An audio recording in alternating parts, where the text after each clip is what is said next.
스포터 사장님은 나예수기대 사장님, 업라인으로는 최성식 조성규 사장님, 강유경 임길중 사장님, 서진수 이계복 사장님 되십니다. 제가 이제 이 자리에 처음 나왔는데요. 너무 떨리고 너무 감격스럽고 나라는 사람이 이렇게 대단하신 분들 앞에서 이렇게 스피치를 한다는 게 너무너무 감사드리는 마음뿐일 것 같아요. 그래서 제가 잠시만요. 네. 랠리에 집중했다라는 제목으로 제가 지금 잠깐 스피치를 해보겠습니다.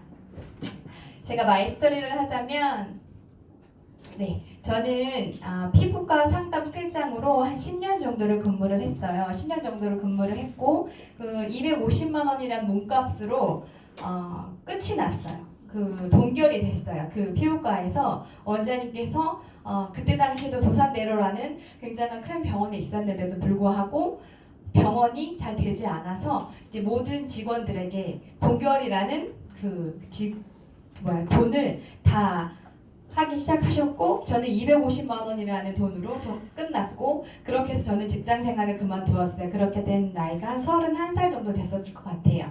31살 정도에 제가 직장 생활을 그만두고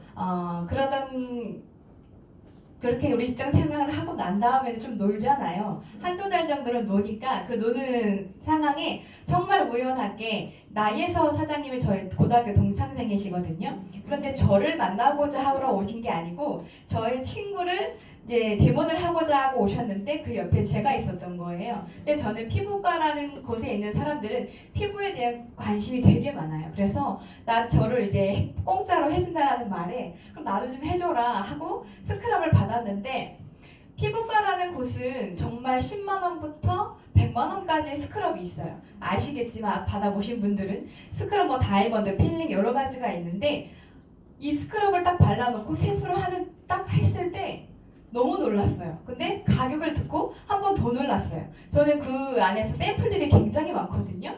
여러 가지 회사들이 자기네들 거 써달라고 엄청 많은 데모를 해주는데, 저는 이 스크럽을 보고 너무 깜짝 놀랐고, 갈바닉을 해주는데 한 적이 올라가서 더 놀랐고, 그래서 그냥 이 갈바닉과 스크럽 자체만 좋았을 것 뿐이고 뉴스킨이라는 그런 브랜드 자체도 몰랐고, 그렇게 이 스폰서님께서 정말 잘하신 게, 제가 그렇게 놀고 있는 사이에 초대를 하신 거잖아요. 너가 피부 관리를 하면 와서 또 너가 한번 잘 들어보고 너가 도움이 될 수 있지 않을까라는 생각으로 저를 이제 박상효 사장님 강의에 초대를 해주셨어요. 이렇게 초대를 했고, 저는 솔직히 그렇게 초대를 와서 들었어도 전혀 뉴스킨에 대한 1도 생각이 없었어요. 비전, 돈을 많이 벌어야겠다? 전혀 없었어요. 저는 성공 인자가 1도 없었던 사람이거든요. 그냥 저는 단지 이렇게 옷을 예쁘게 입고 화장을 예쁘게 하고 뾰족구두를 신는 게 그거 하나가 그냥 좋았어요. 그래서 오기 시작했고, 와서 보니 우리 사장님들이 다 예쁘다 해주시는 거예요. 그 당시에 제가 제일 리즈 시절이었거든요. 왜냐면 제가 워낙에 되게 뚱뚱했어요. 한 65kg 정도에 가는 뚱뚱한 몸이었는데, 그 당시 32살 때에는 한 52kg 정도? 굉장히 내 인생의 제일 리즈 시절이었던 거예요. 32살이. 근데 그런 몸매를 뽐내고 싶잖아요. 뚱뚱했던 사람이 날씬해지면. 하이웨스트를 입고 힐을 신고 머리 짧게 하고 메이크업도 너무 예쁘게 하고, 왜냐하면 간호조무사로서 피부실장으로서는 늘 항상 똑같은 옷을 입고 있었어야 됐어요. 뾰족구도 신을 일이 없었어요. 항상 간호화를 신었었단 말이에요. 그런데 이렇게 오니까 너무 좋은 거예요. 이렇게 내가 커리우먼이 된 거예요. 겉모습이 너무 이쁜 커리우먼이 되니까 뉴스킨의 비전 1도 보이지 않았어요. 보이지 않았고, 왔다 갔다 진짜 커리우먼 놀이를 1년 반을 했어요. 진짜 커리어먼이 아닌 가짜 커리어먼 놀이만 1년 반을 하고, 우연하게 의도치 않은 임신을 하게 되고, 임신을 하면서 우리 아들이 결혼을 하라고 해서 결혼을 했고, 그랬더니 잘 알아들으셨던 분은 알아두셨을 거예요. 그래서 임신을 하게 되고 이제 들어가고, 그 안에서 임신을 하고 막달에 그때 현실 점검이 그때 된 거예요. 막달에 내가 이제 아이를 낳으면 난 어떻게 이 아이를 데리고 살지? 라는 생각이 그때 현실 점검이 되면서 저는 그때 좀 고비였어요. 우리 에이즈랑 미가 나왔을 거예요. 에이즈랑 미가 나왔을 때 그때 스폰서님한테 제가 빌려서 그걸 들고 다녔었어요. 그때 정말 제가 뛰었던 건 그 몇 달이었던 것 같아요. 그렇게 하고 집에 들어가니까 당연히 일을 하지 않았으니 우리 권리소득, 소비자의 권리소득이 없죠. 그러니까 2000GV가 늘 힘들고 1000GV, 500GV가 뛰면 감사하고 늘 힘들었었을 때 정말 포기하고 싶은 마음이 굴뚝 같았어요. 그래서 제가 잘못했다는 거는 신랑한테 늘 이걸 고민을 얘기했어요. 요거 나 2000GV가 힘든데 어떻게 해야 되지? 나 이거 어떻게 해야 되지? 이게 제가 제일 잘못한 점이에요. 신랑한테 그런 말을 하면 절대 되지 않아요. 그러면 신랑은 일이 안 된다라고 생각한단 말이에요. 그때는 근데 진짜 제가 뉴스키를 몰랐었기 때문에 그랬었던 것 같아요. 그래서 저는 그 안에서 포기를 하고 싶었어요. 매달 스트레스가 너무 심했어요. 그 2000GV 때문에. 그래서 포기하고 싶어서 스폰서님이랑 항상 통화를 할 때 늘 부정적인 얘기만 했었단 말이에요. 그런데 우리 예서 스폰서님께서 절대 저를 놓지 않으셨어요. 하시는 말씀이 너가 날 놓지 않을 이상 나는 널 놓지 않을 거야. 너는 반드시 성공할 수 있는 사람이야 라고 말씀을 해주셨단 말이에요. 저는 근데 그게 진짜로 믿고 싶었고 그게 진짜이길 바래서 저도 스폰서님을 놓지 않았어요. 놓지 않았기 때문에 제가 이 자리에 있는 것 같아요. 그리고 할 수 있다라는 마음을 엄청 크게 주셨어요. 그래서 제가 끝까지 그냥 그럼 한번 해보겠다. 다시 한번 해보자. 처음으로 돌아가면 안 되지. 저는 지금이 처음인 거, 초심이 지금이에요. 처음으로 돌아가면 또 커리어만 놀이를 하니까 저는 지금 초심이고. 그래서 아이를 이제 한 12개월 된 아이를 띠를 메고 오기 시작했어요. 오기 시작하면서 그래도 열심히 뛰지 않게 되더라고요. 적당하게 요만큼만 하면 누구한테는 말할 수 있구나 아주 적당한 정도로만 뉴스킨을 항상 하였고 아이가 있다라는 핑계로 이제 아이를 데리고 가야 되고 한 4시, 5시는 늘 제 퇴근 시간이었어요. 늘 제 퇴근 시간이고 뭘 하려고 해도 안 되지. 아이 때문에 들어가야지. 밤늦게 어떻게 내가 이걸 할 수 있어? 라고 생각했단 말이에요. 그래서 늘 타협했어요. 저랑. 그리고 말로만 하나는 EBP 목표를 매일 이 자리에 서서 저 이 루비 될 거예요. 저 루비 될 거예요. 몇 년 몇 월 달 루비 될 거예요. 라고 말로만 외치는 EBP가 제 목표가 항상 그랬었는데 그런데 행동은 하지 않았어요. EBP가 되려면 행동을 해야 되잖아요. 그런데 행동은 하지 않고 늘 말로만 했던 그런 사업자였고요. 그렇게 해서 늘 보시던 우리 균혜 스폰서님이 저의 진짜 뉴스킨 비즈니스 그날 이후를 만들어주신 분이에요. 그날 제가 늘 외치는 그날 이후를 만들어주신 균혜 스폰서님이라고 하거든요. 1년 미팅을 했어요. 월요일, 수요일을 일주일에 2번씩 계속 했어요. 할 말이 없어도 했고 그냥 일상적인 사적인 얘기를 할 때만 하더라도 저희는 계속 빠지지 않고 계속했어요. 울고 짜고 웃고 떠들고 그러면서도 불구하고 스폰서님과 계속 1대1 미팅을 했고요. 그렇게 해서 훈련을 했어요. 그 안에서 스폰서님이 어떻게 하라는 피드백을 주시면 그대로 가서 했고 그걸 계속 1년이라는 시간을 지났는데 그 3개월, 6개월, 9개월 사이에 엄청난 많은 고비가 있었어요. 근데 스폰서님께서 이렇게 말씀해 주셨어요. 1년 동안은 절대 아무 일 없을 거야. 깜깜할 거야. 너가 날 믿지 않는 한 너는 아마 나갈 수도 있지만 그런데 1년 뒤에는 보일 거야. 빛이. 깜깜할 텐데 그 1년 뒤가 엄청난 빛이 보일 건데 그걸 믿고 갔으면 좋겠어 라고 하셨어요. 근데 그걸 처음에 믿었지만 3개월이 지나니까 깜깜한 거예요. 진짜로. 진짜 빛이 하나도 안 보이는 거예요. 스폰서님 이거 되는 거 맞죠? 이렇게 해야 되는 거 맞죠? 하면서도 그래도 가자. 네, 6개월 뒤에 또 깜깜한 거예요. 그때 살짝 진짜 제 속으로는 맞는 거겠지. 우리 스폰서님 하시는 거 맞는 거겠지 하고 했지만 그래도 또 갔어요. 왜냐면 저는 스폰서님이 저한테 별명 지어주신 게 띨띨이라고 저한테 별명을 지어주셨단 말이에요. 넌 띨띨해서 내가 저희는 초등학교 아이한테 말하는 것처럼 풀어주시면서 저를 이렇게 스폰서링 해주셨어요. 너무 죄송스럽죠. 제가 이해를 너무 빨리 못해서. 그렇게 해서 9개월이 지나고 9개월 동안 깜깜했는데 딱 1년이 지나니까 너무도 신기하게 진짜 아주 작은 빛이 들어오더라고요. 그 빛은 뭐냐면 이제 빛이 오시기 전에 제가 고비를 할 때 스폰서님께서 이렇게 말씀해 주셨어요. 넌 돼. 날 믿어. 날 따라와. 내가 책임질게. 다 돼. 이 말이 저한테는 엄청 컸어요. 큰 힘이었고 밥 안 먹어도 될 정도로 이게 밥이었어요. 우리 스폰서님께서 무슨 책임감이 엄청나게 대단하셨어요. 저 또한 그거를 복제를 하고 있는 중이고요. 그렇지에 저는 그 사이에 우리 스폰서님이 제 스토리를 진짜로 만들어 주셨어요. 누군가는 사업을 잘하고 보상을 잘 풀고 뭔가 대본을 잘한다고 하는데 저는 그런 게 하나도 못하거든요. 왜냐면 저는 자만감이 하늘을 찔렀어요. 피부과 10년 했다니까. 10년에서 거기서 굴렀다니까요. 그러니까 얼마나 자존감이냐고 자만감이에요.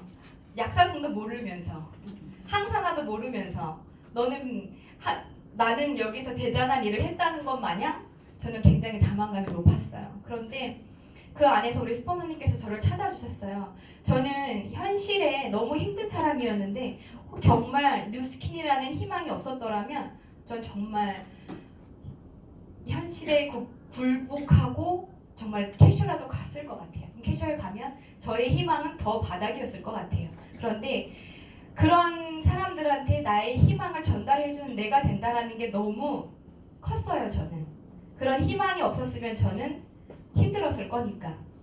그래서 저만의 뉴스킨을 우리 스폰서님께 저를 만들어 주셨고 그렇게 해서 장민경 뉴스킨 맛집이 되기 시작했고요.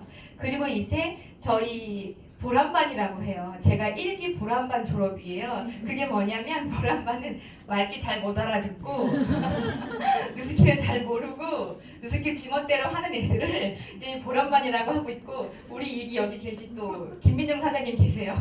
1기도 이제 보람반 곧 졸업하실 것 같고 보람반을 졸업하자마자 이제 비즈니스의 말귀가 들리기 시작하는 거예요. 그때부터 나이에서 스폰서님께서 토스가 됐어요. 제가 기내 스폰서님에서 나이에서 스폰서님으로 토스가 되면서 이제 비즈니스의 말귀를 알아듣기 시작했어요. 그러면서 스폰서님과 밀착 미팅이 시작됐고요.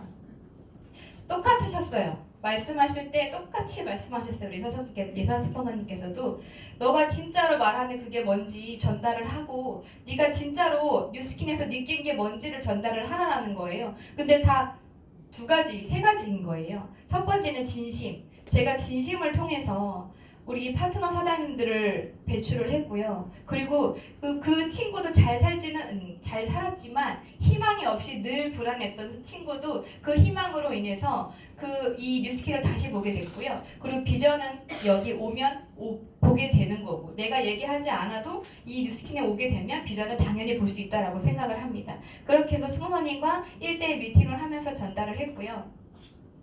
목표를 정해주셨고 스폰서님께서 피드백 해주신 대로 그대로 했어요. 단 1%도 제 생각 절대 넣지 않고 100% 스폰서님 피드백대로 행동을 했고 그렇게 행동을 하니까 결과가 나오더라고요. 그 결과는 제가 스폰서님에 대한 신뢰가 100%가 됐어요. 그 결과가 나오니까. 그런데 내가 그전에도 저한테 똑같은 얘기를 해주셨겠죠. 근데 저는 피드백대로 하지 않고 스폰서님을 조금은 의심을 했을 것 같아요. 근데 피드백대로 그대로 하니까 결과가 나왔고 그 결과에 제가 스폰서님 말에 신뢰를 100% 하게 되더라고요. 그리고 신뢰가 100% 되면서 그리고 제가 진짜로 뉴스킨을 잘하고 싶다라는 생각이 들더라고요. 그래서 간절함이 생겼어요. 그전에는 간절함이 없었어요. 한 달에 50만 원, 30만 원 버는데도 불구하고 간절함이 없었단 말이에요. 그런데 이렇게 결과가 나오고 피드백대로 하니까 간절함이 생기면서 살려주세요라고 했어요. 스폰서님한테. 살려주세요. 스폰서님이 하라는 대로 그대로 할 거니까 어떻게 하면 돼요? 하고 스폰서님한테 물었고 1대1 미팅을 제가 요청을 했어요. 그렇게 해서 스폰서님이 해주신 게 팬클럽 목표였어요.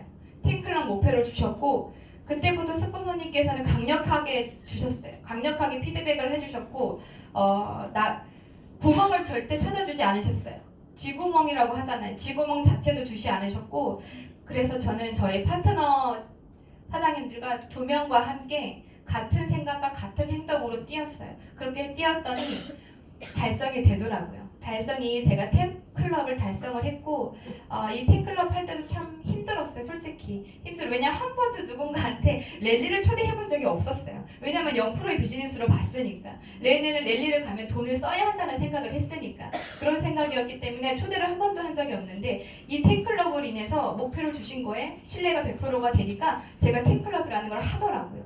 했고 이 안에서 또 2대 사장님이 배출이 됐어요. 배출이 됐고 그리고 또 이시클럽이라는 목표를 또 주셨어요. 이시클럽이라는 목표를 또 주시면서 그런데 이번에는 진짜 솔직히 과연 내가 할 수 있을까?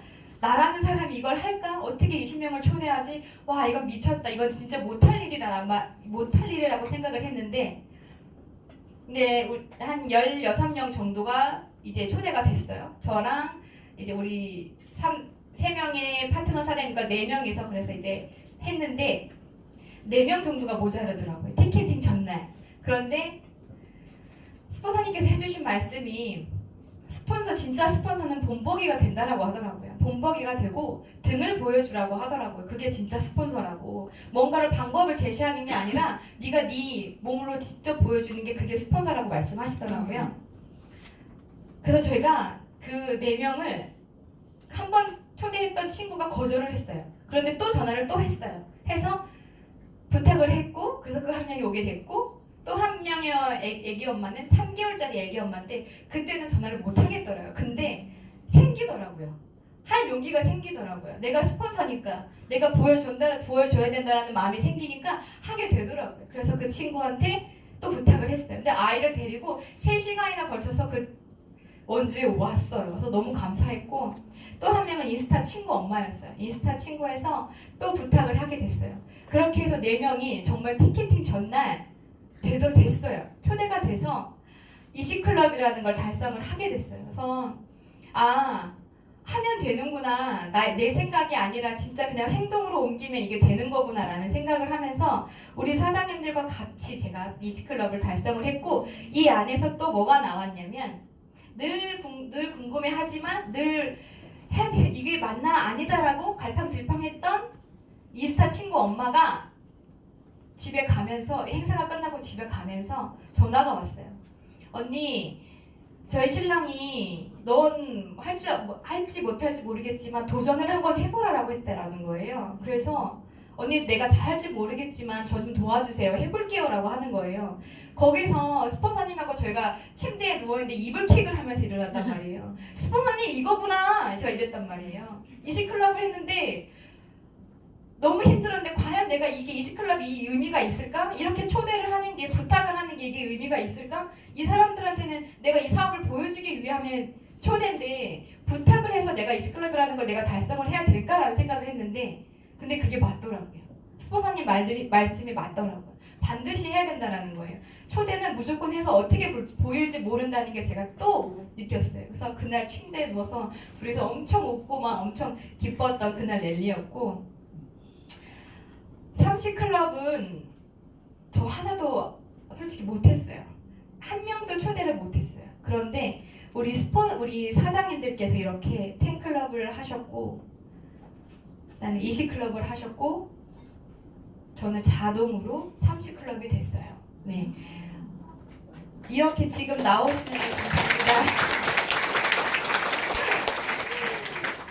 자동으로 30클럽이 된 거에 한편으로는 되게 미안한 마음이 들었어요. 그런데 우리 스포너님께서 하시는 말씀이 그게 더 멋있는 거야 라고 말씀하시더라고요. 그래서 저는 식스파이 이번에는 다 달성을 하지 못했지만 내년 2020년도에 4월 달에는 식스파이 반드시 올 거고요. 너무도 감사한 우리 파트너 사장님들 너무도 감사하고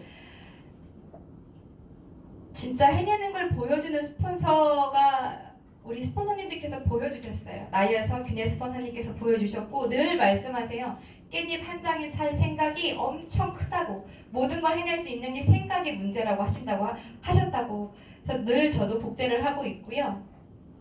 행동은 양에서 행동의 양이 질을 만든다라고 하셨어요. 늘 말씀하시는 거예요. 저희한테 행동을 늘려라. 그 안에서 질은 반드시 나온다라고 말씀을 하시고 그리고 책임감을 갖고 하라고 하세요. 책임감을 가지고 하기 싫은 걸 너가 해야 반드시 그 안에서 나온다라고 하더라고요. 그래서 저는 하기 싫은 걸 하기 시작했고 그랬더니 진짜 결과가 나왔고 그래서 또한 신뢰가 거의 200%가 되어가고 있고요. 저희는 지금 10월 11월 랠리에 초집중을 하고 있어요. 저희 스폰서님께서 발표를 하셨고 무한팀에서 100명을 무조건 초대를 할 거다. 100명 목표를 잡고 우리는 랠리에 집중을 해서 모두 다 초대를 해보자 라고 하셨어요. 저 또한 저는 진심을 전달하는 전도사거든요. 저희 팀에서 늘 진심과 희망을 얘기하니까 진심과 희망을 얘기하면 막 웃어요. 이제는 너무 얘기하고 다니니까. 그래서 저는 계속 그런데 진심과 희망을 전달할 거고요.